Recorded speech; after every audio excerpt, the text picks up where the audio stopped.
Pagbasa mula sa aklat ng Henesis.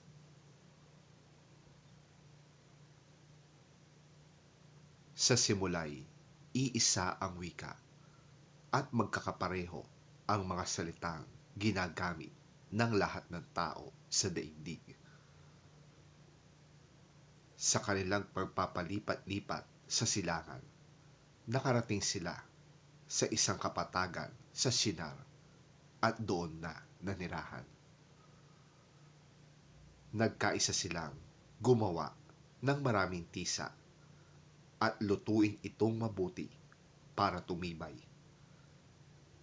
Tisa ang ginagamit nilang bato at alkitran ang kanilang semento. Ang sabi nila, halikayo at magtayo tayo ng isang lunsod na may toring abot sa langit upang maging tanyag tayo at huwag nang magkawatak-watak sa daigdig.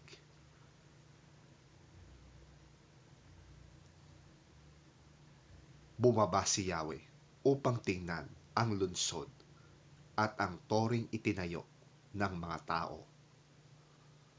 Sinabi niya, ngayon ay nagkakaisa silang lahat at iisa ang kanilang wika.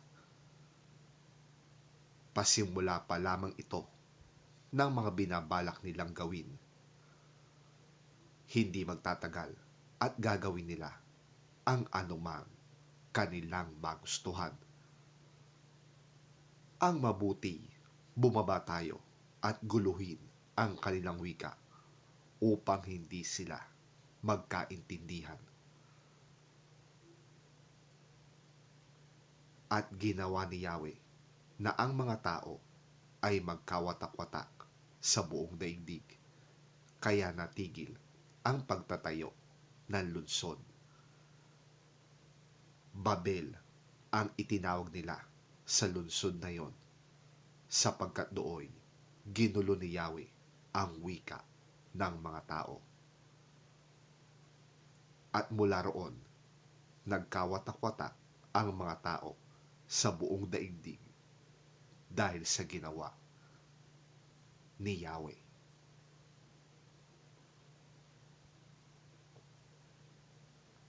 Ang salita ng Diyos.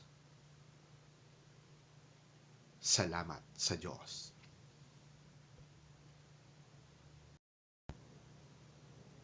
Ang mabuting balita ng Panginoon ayon kay San Marcos. Papuri sa iyo, Panginoon. Pinalapit ni Jesus ang mga tao at ang kanyang mga alagad at sinabi sa kanila, ang sino mang nagnanais sumunod sa akin ay kinakailangang itakwil niya ang kanyang sarili, pasanin ang kanyang krus at sumunod sa akin. Ang sino mang nagnanais na magligtas ng kanyang buhay ay mawawalan nito.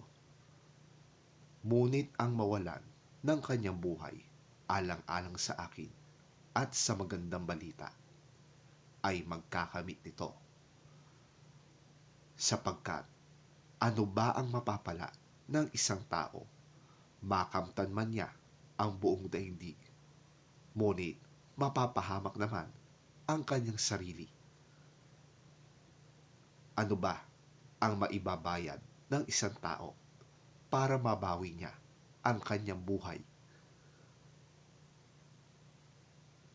Kapag ikinahiya ninyo ako at ang aking mga salita sa harap ng mga taksil at makasalanang mga tao sa panahong ito, ikakahiya rin kayo ng Anak ng Tao pagparito niya na taglay ang dakilang kapangyarihan ng kanyang Ama at kasama ang mga banal na anghel.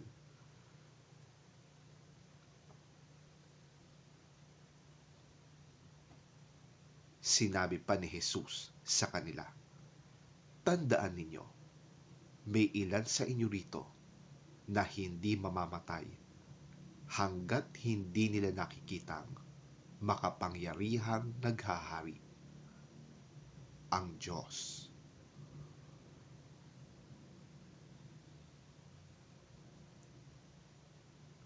Ang mabuting balita ng ating Panginoon. Pinupuri ka namin, Panginoong Hesukristo.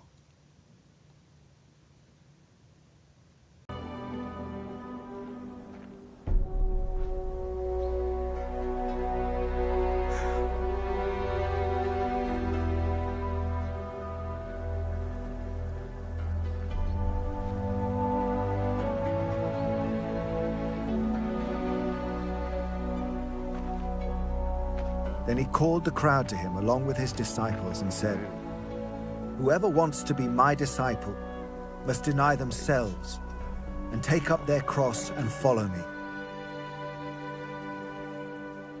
For whoever wants to save their life will lose it, but whoever loses their life for me and for the gospel will save it.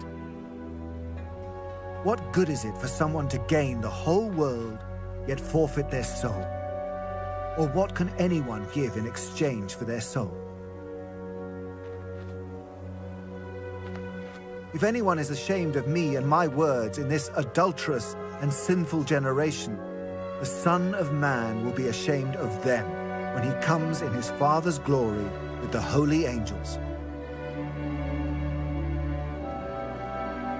And he said to them, "Truly I tell you, some who are standing here will not taste death before they see that the kingdom of God has come with power."